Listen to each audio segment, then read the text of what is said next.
Muling nagkita ang matalik na magkaibigan na sina Pastor Apollo C. Kibuloy at dating Pangulong Rodrigo Duterte kung saan sabay silang nag-motorbike. Okay, ito ang motorbike nila. Pero alam nyo ba, napakamahal ang motorbike na ito ni Pastor Apollo Kibuloy. Kung tingnan ninyo at i-search ninyo sa Google, mga kapatid, yung ginagamit na motorbike nila, magkaano yan? Ito, $30,000, more than, equivalent 1.7 million ang halaga sa motorbike nila, no? Okay, tuloy natin itong video na ipinadala sa pamamagitan ng Messenger. Pagbabalat kayo lamang at isang malaking scam upang malinlang ang mga tao. Ang totoo ay sangkatutak ang mararangyang mansyon nitong si Digong at ang lahat ay nakapangalan sa KOJC ni Kibuloy. Kung totoo na may kaugnayan si Pangulong Rodrigo Duterte, paano na itukoy na etong nasa KOJC kung saan siya ang administrator ay sa kanya yon na nakatago lang sa pangalan ng KOJC ni Pastor Apollo Kibuloy. So, dapat may ebidensya din. May mga helicopter at may sarili rin siyang jet at nakapangalan din ito sa KOJC. Inalaga si dating Pangulong Rodrigo Duterte bilang bagong administrator ng Kingdom of Jesus Christ Properties. At ngayong siya na nga ang administrator ng lahat ng ari-arian ng KOJC, nalantad na ang katotohanan ng si Digong at Kibuloy ay hindi lamang simpleng magkaibigan, kundi matagal na rin silang business partners. Ang KOJC at ang SMNI ay matagal na nilang gatasan, lalo na ngayon na nakipag-partner pa sila sa China TV na propaganda arm ng bansang China na gustong manakop sa mga teritoryo ng Pilipinas. Totoo bang milyon-milyong pondo ang ipinapadaan ng China para sa pamilya Duterte sa pamamagitan ng SMNI? According to the NTC, the suspension was initiated in response to House Resolution number 189, which urged the suspension of SMNI. Ito marahil ang dahilan kung bakit gigil na gigil ang mga Duterte dahil sa ginawa ng mababang kapulungan na suspensyon sa prangkisa ng SMNI. Kayo, ikaw, Franz, kayong mga komunista ang gusto ko patayin. At ngayong nabunyag na nga ang tunay na koneksyon ng pamilya Duterte at Kibuloy, malinaw na ngayon ang dahilan kung bakit tuloy-tuloy ang ginagawang destabilisasyon laban sa Administrasyong Marcos. Malinaw na rin kung saan nanggagaling ang salaping ginagamit sa mga pagkilos laban sa pamahalaan. Ginugulo nila ang pamahalaan upang mapigilan ang pag-aresto ng Federal Bureau of Investigation kay Kibuloy dahil sa kasong rape, child abuse at human trafficking. At ganon din ang pag-aresto kay Duterte ng Interpol dahil sa kasong crimes against humanity. So, ang gumagawa sa videong ito, malinaw na nasa panig talaga ni Pangulong Bongbong Marcos, no? Pero kung totoo man at may batayan, dapat talaga mananagot ang nasa likod ng karumal-dumal na mga pangyayaring tulad nito, mga kapatid. Okay, pagdasal natin ang ating bayan. Grabe na. Maliban sa mga bagyo na away sa politika rin. At pagdasal natin, malapit na din ang midterm election. So, iwan ko kung di ba kayo, lalo na sa mga butante, ibibinta pa ba ninyo yung boto ninyo sa darating na halalan? Sinabi ng si Albert Einstein ba yun? Na nagsabi na ang future ng ating bansa ay nasa kamay mismo sa mga pumipili para sa mga namuno nito. Okay, so tutukan din natin yung kaso ni Pastor Apollo Kibuloy kung saan siya ay kasalukuyang nakipagsiksika na ngayon kasama sa mga bilanggo, no, sa Pasig. Okay, so antabayanan ninyo dahil sa punto por punto ating tatalakayin yung tumaas na mga kaso sa extraordinary demonic attack. Tatalakayin natin ang mga pangyayari tulad ito. Ito'y isang lay minister na ang akala ng ito ang mayroong mga anting-anting, isang negosyante, estudyante na ang kanyang lulo ay may mga anting-anting at open ang psychic abilities. Tunay talaga na mga pangyayari na nagtatagong umaatake ang tinatawag na spiritual terrorist. At maniniwala ka man o hindi, bawat isa sa atin ay nanganganib nito. At ang digmaang ito ay napakadelikado because it will determine to our eternal destiny. Okay. Sa pagkakataong ito, pasok tayo sa punto por punto dahil ako ang inaatasan na magtalakay kaugnay sa spiritual warfare, mga kapatid. Extraordinary.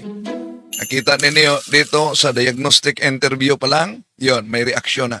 Wendell Talibong para sa kanyang topic ngayong gabi. Brother Wendell, go ahead. Okay.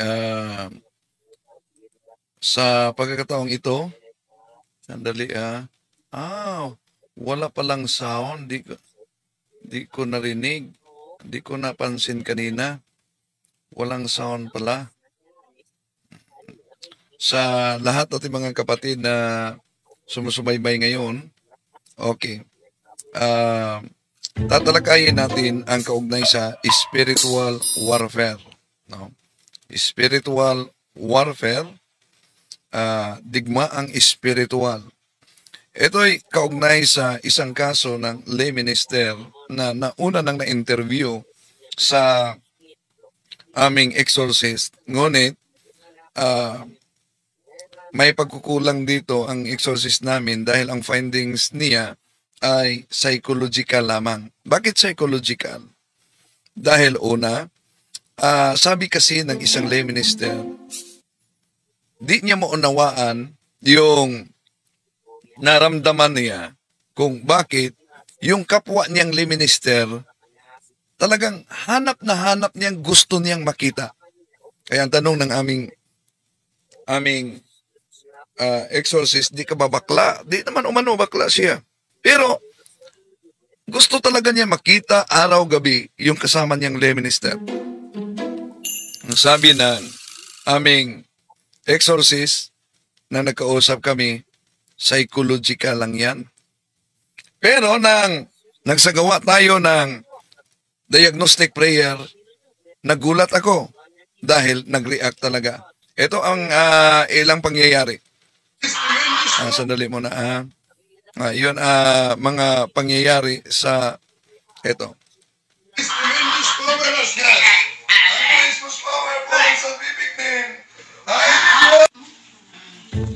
Ito ang negosyante na ang daming anting-anting niya. Ito naman ang estudyante na maraming anting-anting yung lolo niya. At ito naman ang open ng psychic ability dahil sa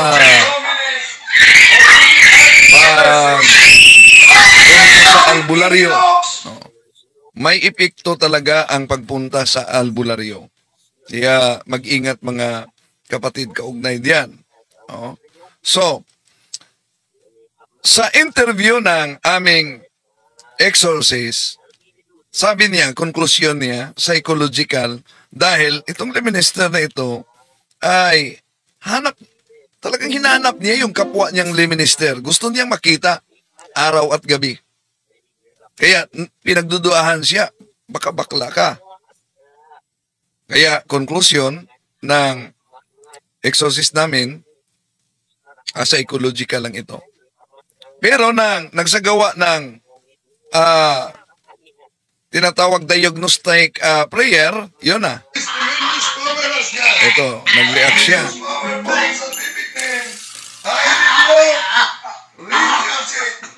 Bind and cast out all evil spirits.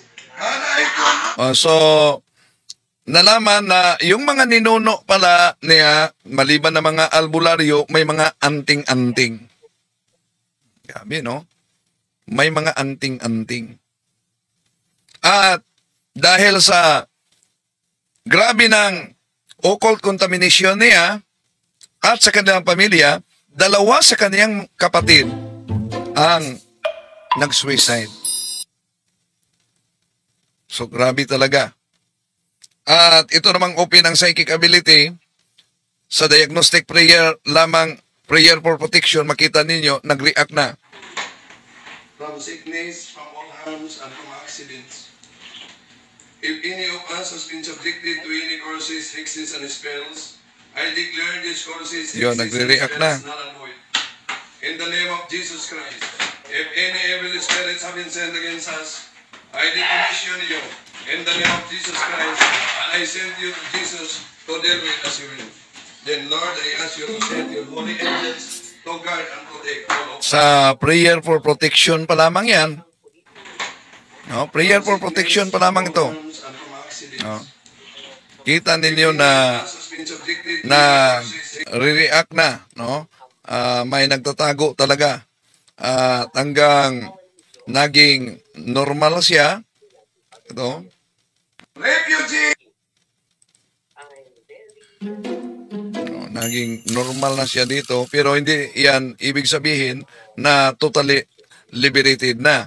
Dahil, alam nyo, ang napaka-importante sa buhay ng tao, hindi yung pagpalayas ng demonyo sa katawan, kundi yung pamumuhay sa kabanalan. So, ito'y realidad talaga at mga pangyayari na naganap, ngunit yung sabi pa sa isang exorcist, bulag lang sa pananampalataya, hindi makakita sa ganitong pangangailangan sa simbahan natin. Lalo na nandito tayo sa spiritual na digmaan. Naalala nyo yung nireplay natin na dito nung may nagtanong si Father Joses. Sabi niya, nang natalo ang demonyo matapos maipako ang ating Panginoong Hesukristo sa cross, may pagpupulong agad ang mga demonyo. Natalo na sila sa kamatayan at muling pagkabuhay ng ating Panginoong Hesukristo. At sa kanilang pagpupulong, target nila ang bawat pamilya at kahit sinapupunan. Okay, so this was a vision given to a saint, Mary of Agreda. Napakaganda yung aklat ni Blessed Mary of Agreda, mga kapatid. Napakaganda ang aklat niya. Okay, tuloy natin. Nung natalo ang mga demonyo, nung si Jesus ay pinako sa krus, okay, the demons gathered together and planned how to destroy families. At ito ang narinig ni Venerable Agreda. Demons assign themselves to different tactics. Some charge themselves with perverting the inclinations of children at their conception and birth to attack their sexual identities. Okay. So, kaya di tayo magtaka, mga kapatid, kung bakit, lalo na sa buwan ng Hunyo, may tinatawag na Pride Month, no? Nag-parade sila. Dahil yung mga fallen angels, di nila matanggap na sila yung mga anghel. Para sa kanila, sila ay mga Diyos. At uhaw na uhaw sila na igalang, uhaw na uhaw sila na sambahin. Kaya, yung damdamin na yan ng mga fallen angels, may naka-assign ayon kay Father Sequia na sa loob pa lamang ng sinapupunan upang malito na ang bata sa kanyang kasarian. Tuloy natin. So even in the womb, you have already to pray for protection for your unborn child. Others to induce parents to be negligent in the education and instruction of their children, to cause hatred of parents among the children, and to create hatred between husbands and wives. So there are demons that are specializing in these attacks. So always maintain unity as a family. The more united a family is, the more, in my experience, sa aking karanasan, when I see that a family is very united, I see very little of the devil there. That means the presence of the devil is minimal in a family that is totally united. Pero kapag watak-watak, yung isang pamilya ay watak-watak, okay, one goes to mass at a certain time, yung isa hindi na nagsisimba, etc. I see that when I go and deal with these families, they have so many demons attached to them that I have to exorcise not only them, but also their homes. That's why I always try to maintain unity as a family because that is a sign of the presence of Christ in the family. Kapag united yung isang pamilya, they do things together, the devil nandidiri siya dyan. And he wants to get out when there is always unity in a family. So division is a sign that a community or a family has already been infiltrated. Because the devil, bago siya umatake, he will divide and then conquer. He will isolate, then subjugate. Kaya mga kaso namin mga kabataan na napossess, usually, if I ask the relationship with their family members, yung mga relatives nila, yung kanilang magulang, they are isolated. May sariling mundo sila. Kaya the devil was able to work on their thinking, their emotions, talagang madali silang inatake ng demonyo. Because there was no spiritual, emotional, relational, psychological support. The devil had isolated them. So the more divided a family, the more one sees the presence of all the vices and all sorts of evil. Talagang pinaglaruan na ang pamilya na iyan. The more dysfunctional, emotionally, psychologically, and spiritually a family is, the more divided it is. The more a family is united in doing things like going to mass, praying the rosary, the more the presence of Christ is there. Because the Lord promised, where 2 or 3 are gathered in my name, I will be there. Kaya nakakalungkot kapag yung ina lamang o yung tatay lang ang nagdadasal. Okay? All the rest are atheists na. Okay? But 2 members of the family praying together, the presence of Christ immediately is there. The more people are praying together, mas matindi ang presensya ng Panginoon doon sa pamilyang iyan. The more members of a family are gathered in prayer, the more powerful the Holy Spirit is. And the more powerful the presence of Christ is. And evil spirits sense that. Okay? Nandidiri sila at ayaw nila yung ganyang paligid kapag nandun sila sa loob ng tahanan na yan. Sabi ni Venerable Fulton Sheen,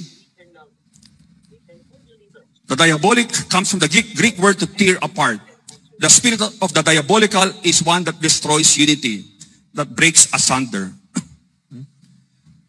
That's why the number one tactic now of the devil is to destroy marriage through divorce and all these other. Only God is God who joins, and only God can separate, and He will never separate. Okay, but He has joined. God doesn't change His mind. Okay? God doesn't change His mind. He will give you all the graces to be faithful to your commitment. Because when you enter the vocation of matrimony, automatically that is the way that the Lord has chosen for you and has validated that this is the way that you will become holy. You will never become holy with someone else anymore. So when I became a priest, when I got ordained, I cannot simply say, Lord, parang mahirap na. Puro kademonyo yung nangyayari sa akin. Ang dami mga harassments. I can say, can I take a break? Can I leave the priesthood and find another life? Hindi pwede yun, di ba? Love always makes a choice. It's not what you feel like. It is always a choice. And it is a choice that is committed to the end. So go as a family to the sacraments, the Mass, pray together. Unity is not simply the absence of conflict, hindi nagpapansinan, but the proper ordering of priority. Okay? That means you are living out the family values, the values of Christ. The family therefore becomes like an army difficult to defeat because of its united front. Be very watchful of this opening to the diabolical, highly charged negative emotions. They attract spirits that come in and they aggravate. Halimbawa, may matinding away sa loob ng isang tahanan. That attracts always evil spirits. That's why after a bad fight, use sacramentals like holy water around the place. Okay, so that whatever spirits have been attracted into the house will be expelled. Or else, kapag may mga pumasok sa inyong tahanan, dahil may matinding away kayo, at may pumasok dun mga masamang spirito, your next fight will be even worse. Because ang mga demonyo ay gagatungan nila yung inyong mga hurt feelings, yung inyong mga sugat because of the original fight. So always use the sacramentals so that you always create a sacred atmosphere in your place. Kaya nga most of the haunted houses na I exercise, I always ask, number one question is, how are you as a family? Usually, maraming away, maraming sugat, maraming kapuotan. Remove all dissension and strife from the home. This attracts powerful demons. When there is interpersonal conflict, afterwards, use immediately sacramental so that the demons do not aggravate the environment, so that the next time you fight will be even worse. The parents use the sacramentals over the children in the house. So remember, holy water is useless on your altar. You have to use it regularly. Kaya dapat ginagamit nyo yan madalas. Siguro, depending upon your place, no? Once a week or once a month, depending upon what you're experiencing. But use the holy water around the place. Don't leave it in the altar. It's useless there. Okay? Kasi may isang santo na nakita nandun yung isang sagradong bagay, tapos nakita ng santo na the demon simply, medyo umiiwas lang siya ng konti. Okay?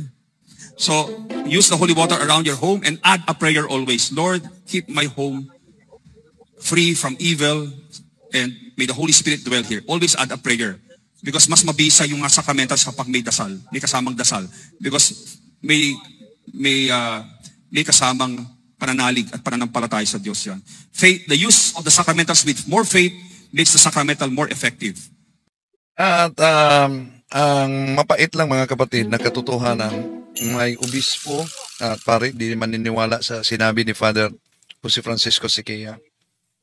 Meron pang obispo na nagsabi na bakit kailangan mag-blessing pa sa loob ng bahay dahil may mga demonyo daw. Oh. At maglagay ng holy and exorcise salt. So, tandaan natin, yung sinabi ni St. John Marie Vianney, hindi maniniwala sa spiritual natin na kalaban, ay nasa kamay na mismo ng kalaban. Real talaga ang digmaang spiritual. No? At target nila bawat pamilya. Divide and then attack. Ito din ang bawala natin, lalo na sa mga defensor katoliko. Bakit? Alam nyo ba, si King Henry VIII, si taga-depensa sa pananampalatayang katoliko noon. Versus Martin Luther. Nang si Martin Luther ay humihiwalay sa pananampalataya at nagtatag ng Lutheran Church. Si King Henry VIII, siya ay nagiging defensor sa pananampalataya. At dahil grabe ang kanyang depensa sa pananampalataya, binigyan siya ng titulo sa Santo Papa na Defensor Fidei, Defender of the Faith. Ano nangyari? Ang nangyari, dahil nagsawa na siya sa kanyang asawa, gusto siya mag-asawa muli, yon. Ang buong England humihiwalay sa simbahang katoliko. At sumunod na yung mga persecution na nangyari, lalo na sa mga nanatiling katoliko, mga kapatid. Kaya, bilang matagal na ako sa CFD, sa Catholic Faith Defenders, dami ng mga CFD, mga kapatid, na kilala ko. Magaling makipagdebate, magaling mangaral, magaling mag-lecture, pero resulta, hiwalay sa kanyang asawa. Merong mga ganyan. Kaya mag-ingat talaga. Dahil nasa spiritual na digmaan tayo. Ang daming mga magagaling na makipagdebate. Pero watak-watak ang pamilya. Meron talaga yan. Iyon ang katotohanan. Kaya, mag-ingat. Walang silbi, mga kapatid. Yung pagpalayas ng demonyo, yung pangangaral at magaling magdepensa, dahil yun ay mga karisim. At hindi yan ang batayan para makapasok tayo sa kaharian ng langit. Bakit? Dahil ang karisim ay pwedeng mapiki. Diba? Sa huling panahon, ano sabi ng ating Panginoon Jesucristo? Dami ang magsasabi, Panginoon, Panginoon. Eh, di ba sa pangalan mo, nangaral ako. At Pinalayas kong demonyo, nagpagaling ako sa mga may sakit. Pero, sasagot ang Panginoon, umalis kayong mga makasalanan. Hindi ko kayo kilala. Kaya sa maabot nitong ating talakayan ngayon, babala lang sa mga kapatid nating CFD. We are dealing in the high rank. Dahil ang taktika ng mga demonyo, divide and then attack, yun ang dahilan kung bakit ang daming mga sikta natatag lamang ng tao. Ikalawang Korinto, Kapitulo 11, versikulo 12 hanggang 15. Dahil, kung ang mga inosenteng Katoliko ay matangay na sa siktang tatag lamang nitong mga tao, mga kapatid, una, nailayo nila ang kaluluwa sa Eucharist. Nailayo niya ang kaluluwa sa kumpisal. Nailayo nila ang kaluluwa sa mga sakramento, sa mga sacramentals, sa Mahal na Birhen Maria, sa mga santo. Ganon ang taktika ng demonyo.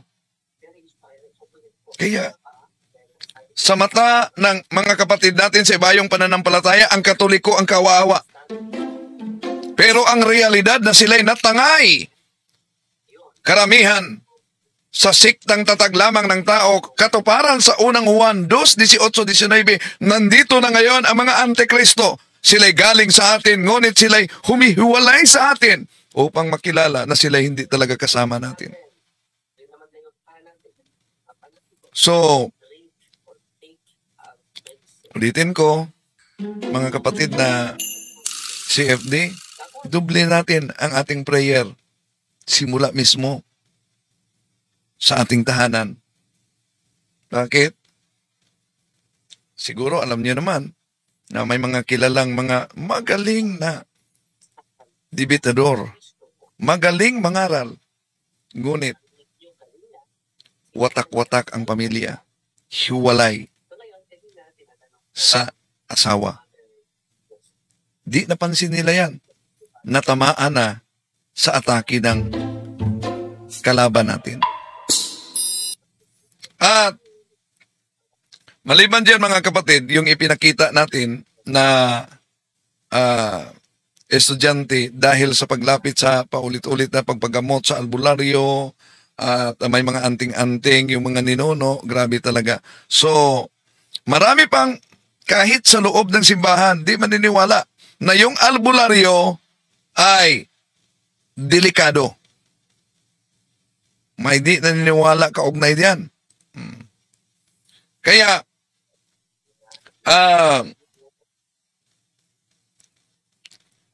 malaki talagang epekto. Maniniwala ka man o hindi. Ano ang sabi ni Bishop, pakinggan natin si Bishop, hanapin ko yung pahayag ni, ito, sa epekto sa albularyo.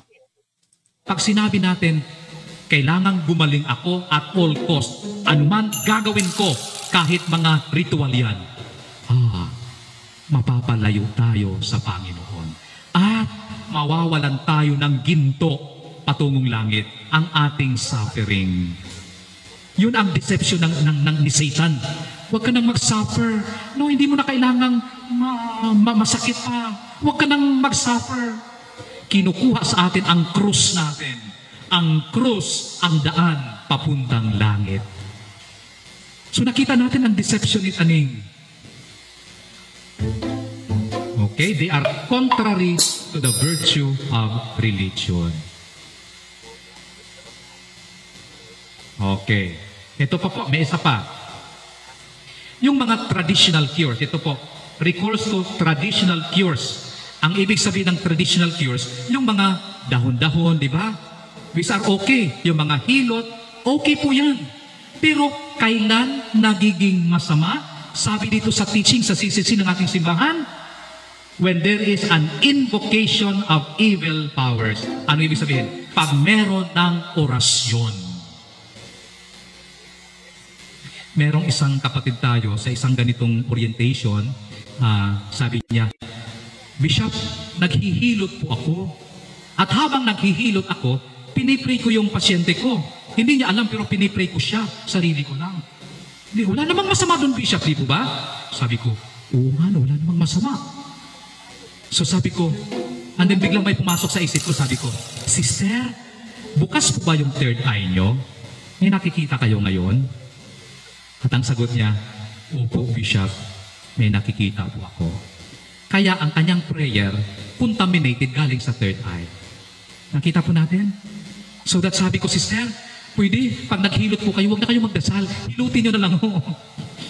Wala nang orasyon. Kasi most probably, galing sa bukas na third eye. And when the third eye is open, ayon. Kahit si Mama Mary pa yung nagpakita, hindi yung si Mama Mary. Di ba minsan may mga istorya, hindi ko alam dito sa Pandan, kung sa katedral, meron yan. Pag nagmimisa ang pare, bigla na lang, ang mukha ng pare nagliliwanag, ang bread, naging si Jesus na, talagang nakikita ang mukha ni Jesus, nagliliwanag ang buong altar. Most probably, they are not coming from Jesus because God does not work that way. Hindi ko sinasabi na hindi posible, pwedeng mangyari yan, but generally speaking, God does not work that way. During interview, lumalabas ang mga causes. Bukas pala ang third eye.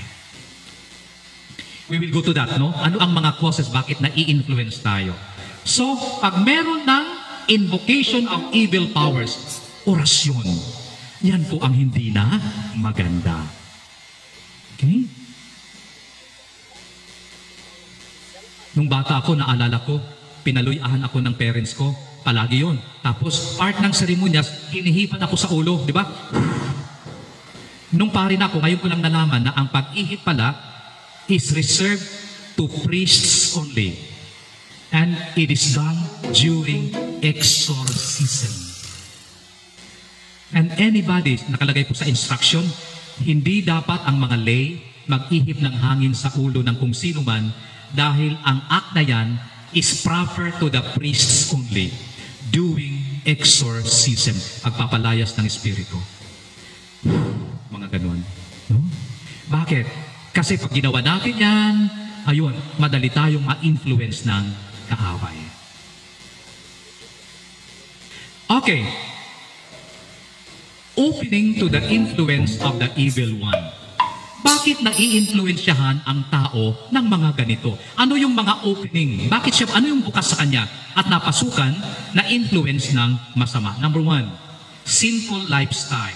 Ito po yung tinatawag natin na buhay na malayo sa Diyos. Matagal nang hindi nagsisimba, matagal nang hindi nangungumpisal, 10 years, 20 years, 50 years. Yung mga bata hindi pa na nabinyagan. Ano ho? Ikakasal na lang ang mga bata, doon pa magpapabinyag. So, it is a life that is so far away from the Lord. Madaling, wala pong pananampalataya, madaling mapasukan ng mga fallen angels. Dahil walang proteksyon. Spiritually. Pangalawa, occult practices. Either tayo mismo nagpa-practice ng mga ganito, spiritism, pangluya, pandaga, at talagang pinapractice natin na normal na lang sa atin, madali tayong mapasukan. And usually, ang weakest link ang naaapektuhan. Sino ang weakest link sa bahay? Mga bata. Mga bata. No? Kaya, either tayo ang nagpa-practice or nagkukontak tayo ng mga spiritista or kaya, meron namang panahon na nagsisimba tayo, hindi tayo gumagawa ng ganito, pero bakit may third eye ang anak ko? Baka sa bloodline. Baka yung lolo natin, yung kanunuan natin, merong gumagawa ng ganito, kaya sa bloodline pumapasok. So mga occult practices. Number 3 is open third eye. May isang nagsabi, Bishop, regalo yan sa Diyos sa akin kasi may mga nalalaman ako.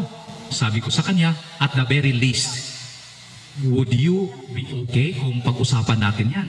Punta ka sa kumbento, pag-usapan natin, tingnan natin kung saan galing ang power na yan. Usually, Ito po yung karanasan ko.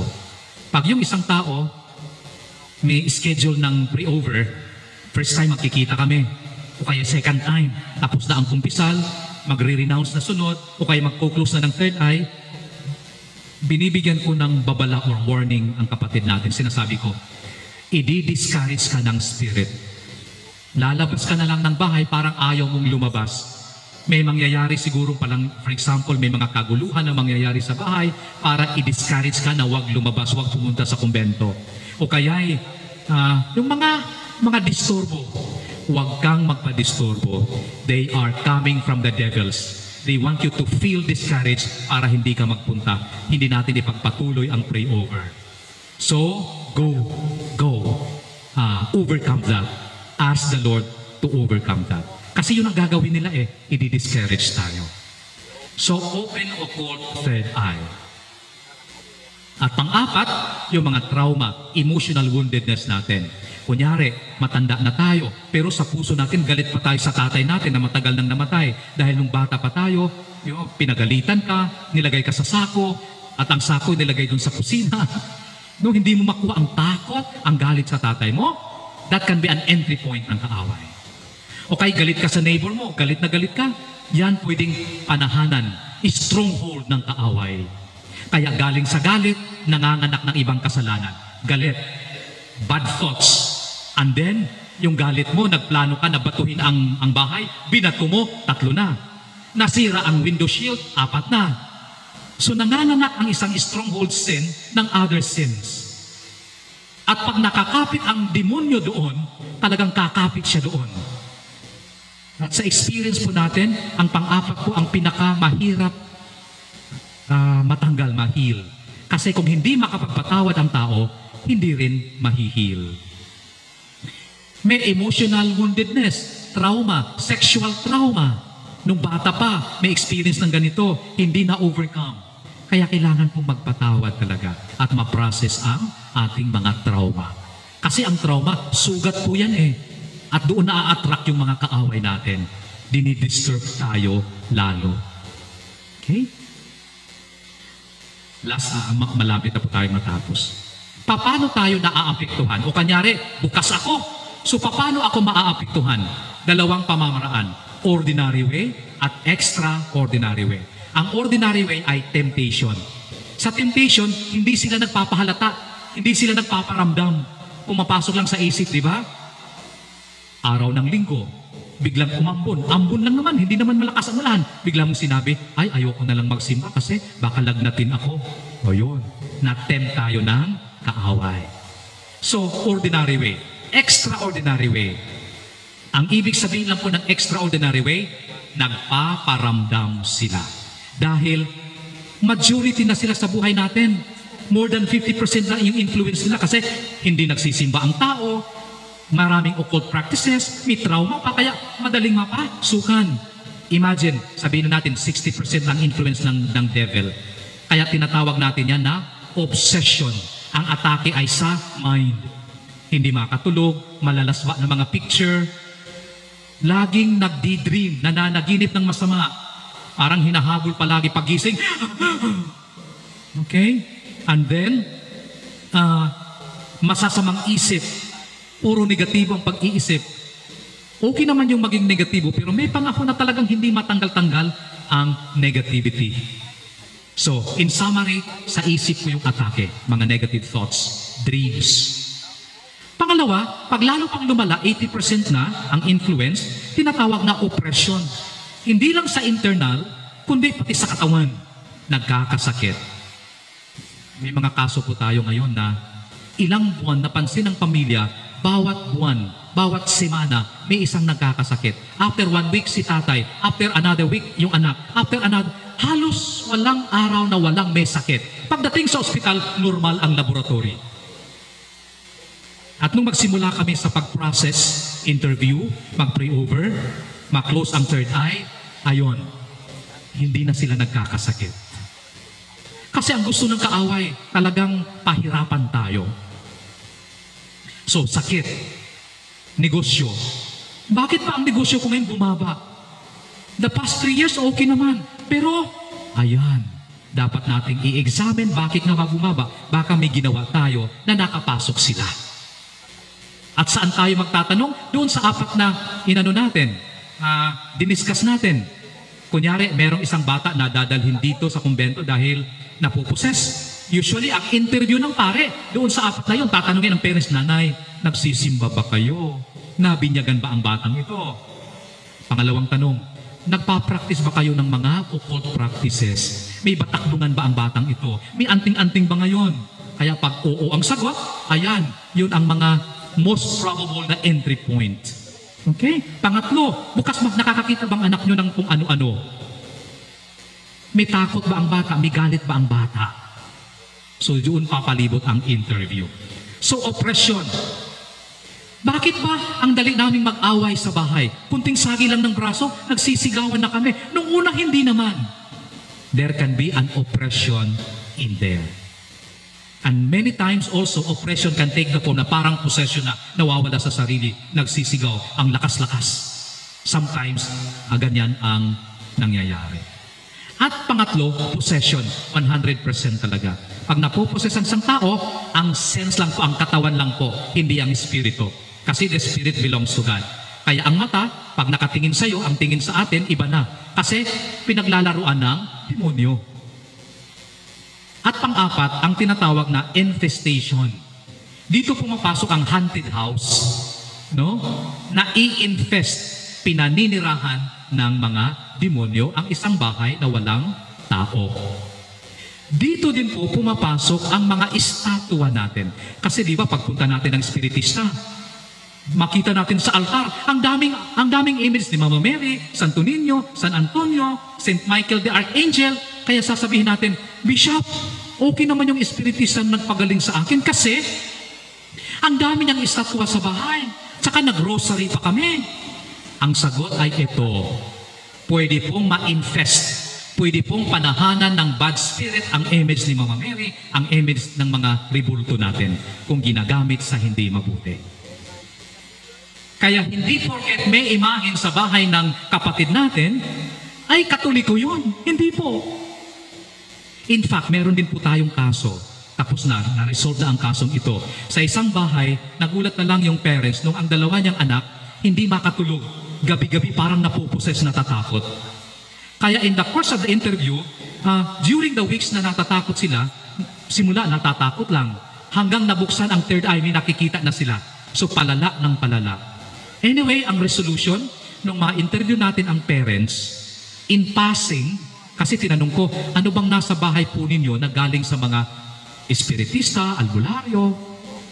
In passing na mention niya, sabi niya, Bishop, isang araw, napadaan ako sa basurahan. At doon sa basurahan, nakita ko ang image ni Mama Mary, malaki pa naman. At nung makita ko na bago pa, walang gasgas, kinuha ko at dinala ko sa bahay. At doon parang nag-bell kagad yung tainga ko. Sabi ko, naku sister, baka diyan nagmula ang disturbance sa bahay ninyo. Kasi nasa altar na siya. Pwede ba i-surrender mo yan sa akin? Kaya the following day, sinurrender na yung image ni Mama Mary. Ang ginawa po natin, in-exorcise, kasi may masamang espiritu eh. In-exorcise, pagkatapos, blindness, tapos binalot uli, and with respect, with much respect, ibinaon natin sa lupa. Di ba yan ang ginagawa natin pag meron kayong estatwa na sira na, di ba? Sira na ang ulo, putol na ang paa, may mga libro kayo, prayer books na gulag-gulanit na, pwede po yung i-dispose. Huwag pong itatapon ng kung ganyan lang. Huwag po. Magkakasala tayo niyan kasi sagrado yan. Ilagay po sa karton at habang nagdadasal, Our Father, Hail Mary, Glory be, ibaon respectfully sa isang lugar na hindi matao. Example, may garden kayo. Huwag po doon sa punong kahoy na kung saan iniihian ng mga bisita ninyo. Kasi sacrilege po yan, maiihian. Di? So doon po sa lugar, sa banda ng bahay ninyo, sa labas, na kung saan walang tao masyado. No? Baka may groto kayo, doon sa tabi ng groto, ibaon. No? Respectfully. Kung ayaw ninyong magbaon, nag-aalangan kayo, pwedeng ibigay sa ating mga pare. Sila na yung magbabaon. Okay, so pakinggan ninyo si Bishop Marvin Masida isa sa mga kasama sa Philippine Association of Catholic Exorcists. Exorcist siya noon, aktibo sa ministry nang naituro siyang obispo sa Antique. Okay, so ayan po mga peers, sanay kapupulatan po natin ito ng aral at kung nagustuhan niyo po ito, please like and share, ibahagi po natin sa mga kakilala po natin and please don't forget to follow and subscribe po ng ating YouTube channel, Mr. Curious Catholic. Muli po, this is Mr. Curious Catholic, kasama po ninyo sa pagtatanggol ng ating simbahan. Pro Deo et Ecclesia. Sa Diyos po ang lahat ng kapurian. Hello mga kapatid, follow and subscribe Mr. Curious Catholic. Marami tayong matutunan, mapupuno po yung ating isipan sa mga katotohanan. Dahil ang katotohanan na magbigay sa atin ng tunay na kalayaan. God bless. hello mga kapatid, inanyayahan namin kayo, huwag niyo kalimutan mag-subscribe sa kay Bro Dance Oberio, Mr. Curious Catholic. Marami kayong matutunan sa pamamagitan ng pagsubaybay niyan sa pagsagot sa pananampalataya na inaatake ng ating mga kapatid sa iba. Yung pananampalataya, they are not only attacking the teachings of the Catholic Church, but proselytizing the good numbers of the Catholic. At sa pamamagitan sa pagsunutin niyo nitong Mr. Curious Catholic, Facebook page and YouTube channel, dami ninyong matutunan. Isabuhay natin ang ating matutunan. Pro Deo et Ecclesia.